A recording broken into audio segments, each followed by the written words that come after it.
Doctor Premkumar, ഇന്നലെ ഏറ്റവും അധികം കേട്ടത് ഷാഫിയുടെ ഷോയാണ് എന്നുള്ളതാണ്. ഡിവൈഎഫ്ഐയുടെ സംസ്ഥാന സെക്രട്ടറി വി കെ സനോജ് അടക്കമുള്ളവർ പറഞ്ഞു ഇത് മുഴുവൻ ഷാഫിയുടെ ഷോയാണ് എന്ന്. ഇങ്ങനെ എന്തെങ്കിലുമൊക്കെ പറയുമ്പോഴേ എന്റെ മനസ്സിനൊരു സന്തോഷം ഉണ്ടാവുള്ളൂ. ഞാൻ എന്റെ സന്തോഷം നോക്കിയാൽ പോരെ. ഇപ്പോ ബേബി മെമ്മോറിയലിന്റെ മെഡിക്കൽ ബുള്ളറ്റിൻ വരുന്ന സമയത്ത് പൊട്ടലുകൾ ഉണ്ട് എന്ന് പറയുന്നു. ഇതിനുശേഷം കൊണ്ടുപോയി ഇടിച്ചു പൊട്ടിച്ചൊന്നും ആയിരിക്കില്ലല്ലോ. അപ്പൊ സ്വാഭാവികമായും അത്തരത്തിൽ ഗുരുതരമായി പരിക്കേറ്റ ഒരാൾ നടത്തിയ ഷോയാണ് എന്ന് രാഷ്ട്രീയമായി അധിക്ഷേപിക്കുന്നതിൽ നൈതികതയുടെ കണികയെങ്കിലും ഉണ്ടോ?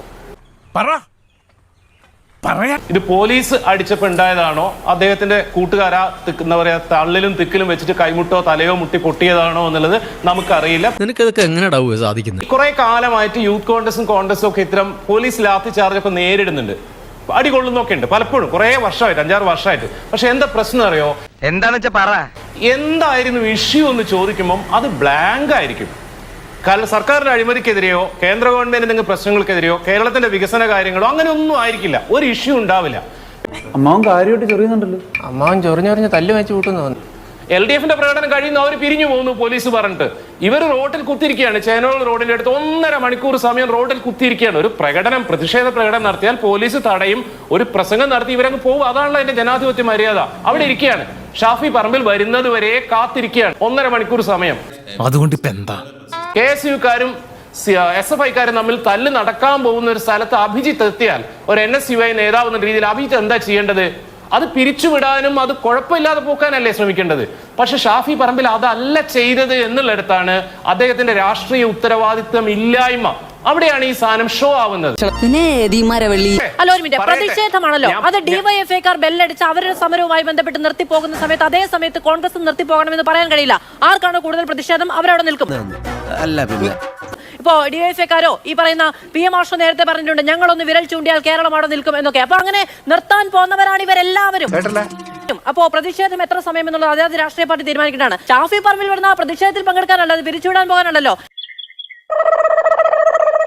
അതായത് രണ്ട് സംഘടനകൾ ഈ പറയുന്ന യുദ്ധമുഖത്ത് എന്നതുപോലെ നിൽക്കാൻ കാരണമാകുന്ന സാഹചര്യം ഒഴിവാക്കേണ്ടതാരാണ്? പോലീസുകാരാണ്.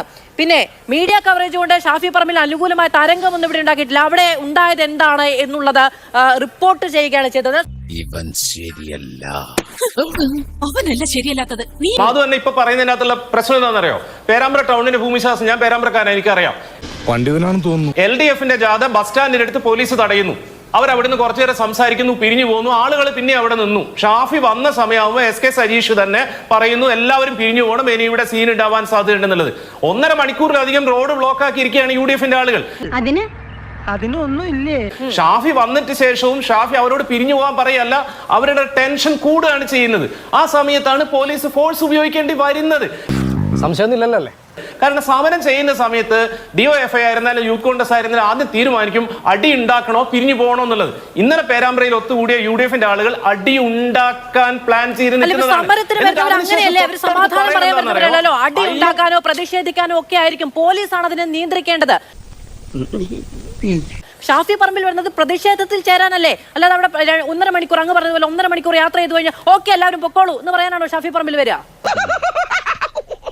മാധവ്, ഞാൻ പറയുന്ന സെന്റൻസ് ഒന്ന് തീർത്തോട്ടെ, നിങ്ങൾ ഇങ്ങനെ ബേജാറാവല്ലേ? താൻ എന്ത് സംസാരിക്കാനാണ്? KC വേണുഗോപാൽ വന്നിട്ടാണ് ഞാൻ അത്ഭുതപ്പെടുക. കോൺഗ്രസിന്റെ ഇത്രയും ഉന്നതനായ ആൾക്ക് ഇന്ന് വേറെ തിരക്കൊന്നും ഇല്ലേ എന്ന്. പേരാമ്പ്രയിലെ കോളേജുമായി ബന്ധപ്പെട്ട പോലീസും കോൺഗ്രസും തമ്മിൽ നടന്നൊരു അടിപിടിയിൽ മൂക്കിന് ചോര പൊട്ടി എന്നുള്ളൊരു സംഭവം ഒരു ആഗോള പ്രശ്നമാക്കുകയാണ്. അങ്ങോട്ട് മാറി എന്ന് അറിയാം. KC വേണുഗോപാൽ ഈ പറയുന്ന കോൺഗ്രസ് സംഘടനാ സംവിധാനത്തിന് അങ്ങേയറ്റത്ത് നിൽക്കുന്ന ഒരാളാണ് എങ്കിൽ ഇവിടെ ഒരു കോൺഗ്രസ് MP ആക്രമിക്കപ്പെടുന്ന സമയത്ത് അവിടെ ഇറങ്ങി ചെല്ലണമെന്ന് അദ്ദേഹത്തിന് തോന്നിയിട്ടുണ്ടെങ്കിൽ അത് അദ്ദേഹത്തിന്റെ പണിയാണ് എന്ന് അദ്ദേഹത്തിന് ബോധ്യമുള്ളത് കൊണ്ടായിരിക്കാം. നല്ല പ്രായണ്ടല്ലേ, വല്ല പണിക്ക് പോയിക്കൂടെ? CPM മാഷോ, ജനാധിപത്യത്തിൽ ഒരു MPക്ക് ഇന്നലെ തല്ലുകൊള്ളേണ്ടി വരുന്ന ഒരു അവസ്ഥ എങ്ങനെയാണ് ഉണ്ടാകുന്നത്?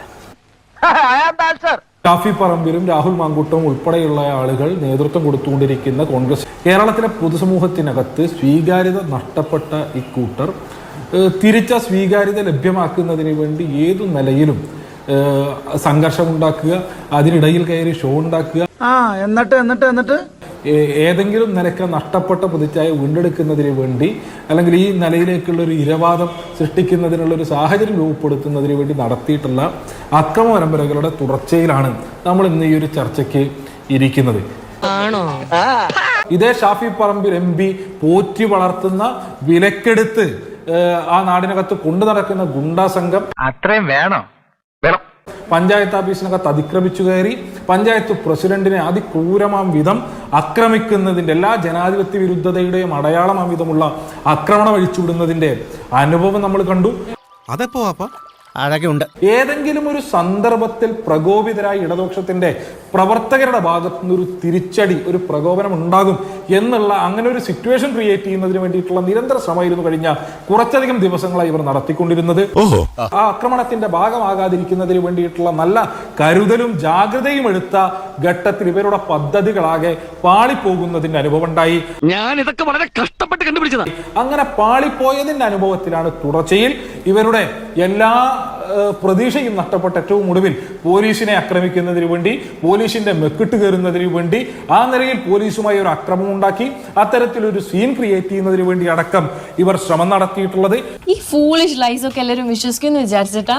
സ്വന്തം ഇഷ്ടത്തിന് തട്ടിവിടുന്ന SP ബൈജു ഷാഫി പറമ്പിലിനെതിരെയോ ആർക്കുമെതിരെയോ ലാത്തി ചാർജ് ഉണ്ടായിട്ടില്ല, ലാത്തി പോലീസ് ഉപയോഗിച്ചിട്ടില്ല എന്ന് പറഞ്ഞതിന്റെ അതിന്റെ തുടർച്ചയിൽ ഈ പറയുന്ന ദൃശ്യങ്ങൾ കേരളത്തിലെ എല്ലാ മാധ്യമങ്ങളും PM ഷോയ്ക്ക് അവിടെ സ്ക്രീനിൽ കാണാമെങ്കിൽ ആ ദൃശ്യങ്ങൾ കാണാൻ കഴിയും.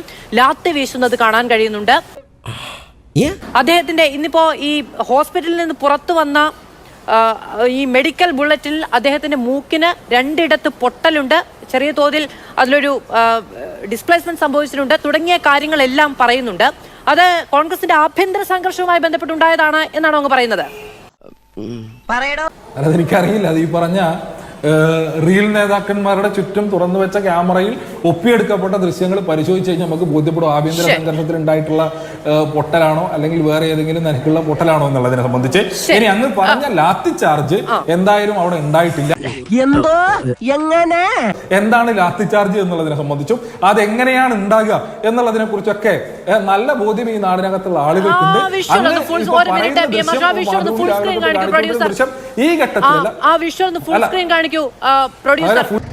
വേണ്ട കണ്ടാത്തോണ്ട സ്ക്രീനിൽ കാണിച്ചു. എനിക്കിവിടെ ക്യാമറ അല്ല, ഞാൻ രാവിലെ തൊട്ട് പല ഘട്ടത്തിലും പ്രേക്ഷകർ കാണട്ടെ. ശ്രീ PM ഇന്ന് രാവിലെ മുതൽ കേരളത്തിലെ മാധ്യമങ്ങളെല്ലാം പുറത്ത് കാണിക്കുന്ന ആ ദൃശ്യങ്ങളിൽ കേരള പോലീസിന്റെ കയ്യിലുള്ളത് ഒലക്കയാണോ എന്ന് നാട്ടുകാരൊന്ന് കാണട്ടെ. KM അഭിജിത്ത്, ഈ പറയുന്ന ദൃശ്യങ്ങൾക്കപ്പുറത്ത് കേരള പോലീസ് ലാത്തി പ്രയോഗിച്ചിട്ടില്ല എന്ന് പറഞ്ഞാൽ ചിലപ്പോൾ വിശ്വസിക്കേണ്ടി വരും. കാരണം ഒന്നാമത്തെ കാര്യം, കേരള നിയമസഭയിൽ ഉണ്ടായ കയ്യാങ്കളിയുമായി ബന്ധപ്പെട്ട ദൃശ്യങ്ങളില്ലാത്ത കേരള പോലീസാണ്. നമുക്ക് രക്ഷാപ്രവർത്തനത്തിന്റെ സമയത്ത് യൂത്ത് കോൺഗ്രസ് പ്രവർത്തകരെ ആലപ്പുഴയിൽ മുഖ്യമന്ത്രിയുടെ അംഗരക്ഷകർ ഇറങ്ങി അടിച്ചതിന്റെ ദൃശ്യങ്ങളില്ലാത്തവരാണ് കേരള പോലീസ്. സ്വാഭാവികമായും ഈ ദൃശ്യങ്ങളും ഉണ്ടാകില്ല. ഇങ്ങനെ പോയാൽ സംഗതി കുഴയും. ഇപ്പൊ സമയം ഏതാണ്ട് 7:43 ഇപ്പൊ അപ്പുറത്തിരിക്കുന്ന ആർഷോ പറയാണ് ഇത് രാത്രിയല്ല പകലാണെന്ന് പറഞ്ഞാൽ അതെ ഇത് പകലാണെന്ന് പറഞ്ഞ് കൈയടിക്കാൻ കുറെ ആളുകൾ ഉണ്ടാകും. അത് കേരളത്തിലെ ഭക്ഷണം കഴിക്കുന്ന മലയാളികളല്ല, അത് ഇവരുടെ ന്യായീകരണ തൊഴിലാളികളാണ് എന്നുള്ള തിരിച്ചറിവൊക്കെ അദ്ദേഹത്തിന് ഉണ്ടാകട്ടെ. അതൊരു സത്യം മാത്രം. നേരത്തെ ആർഷോ പറഞ്ഞത് ഷാഫി പറമ്പിൽ ഗുണ്ടകളെ സൃഷ്ടിക്കുന്നത് ഷാഫി പറമ്പിൽ അല്ലഹേ. കാസർഗോഡ് മുതൽ തിരുവനന്തപുരം വരെ എല്ലാ ക്രിമിനലുകളെയും സൃഷ്ടിച്ച് കേരളത്തിലെ ഒരു കൊട്ടേഷൻ ക്രിമിനൽ സംഘങ്ങളെ വളർത്തിയെടുക്കുന്ന നേതാവിന്റെ പേര് പിണറായി വിജയനാണ് എന്ന് നിങ്ങൾ മനസ്സിലാക്കാം. ഞാൻ ഒരു വിഷ്വൽ കാണിക്കാം. നേരത്തെ ആർഷോ പറഞ്ഞ പ്രമോദ് എന്ന് പറയുന്ന പേരാമ്പ്ര പഞ്ചായത്തിലെ പഞ്ചായത്ത് പ്രസിഡന്റ് അവിടെ പ്രതിഷേധിക്കാൻ, ജനാധിപത്യ രീതിയിൽ സമരത്തിന്റെ ഭാഗമായി പ്രതിഷേധിക്കാൻ വന്ന ആളുകളെ ആക്രമിക്കുന്ന വിഷ്വല. പഞ്ചായത്ത് പ്രസിഡന്റ് പ്രമോദിന് അടികിട്ടി. ഞങ്ങൾ പറയാം, നിങ്ങൾ ഒരു വിഷ്വൽ കാണിക്കും. പിണറായി വിജയന് അല്ലെങ്കിൽ CPM-കാർക്ക് സ്ത്രീധനം കിട്ടിയാണോ ഈ നാടൊക്കെ? സമരം നടത്താൻ പാടില്ല, ഒരു പ്രതിഷേധം ഉണ്ടാകാൻ പാടില്ല, ഞങ്ങൾ പറയുന്നതിനപ്പുറത്ത് പോകാൻ പാടില്ല, അങ്ങനെ പോയാൽ ഞങ്ങൾ തടയും. അതൊക്കെ ഇവർ വേറെ എവിടെയെങ്കിലും പോയി പറഞ്ഞാൽ മതി. ഇനി ഇവിടെ നിന്ന് അഴിവണ്ടാവാ, നമുക്ക് അങ്ങോട്ട് മാറിയിക്കാം. തൽക്കാലം ഇത്രയും മതി. വരട്ടെ.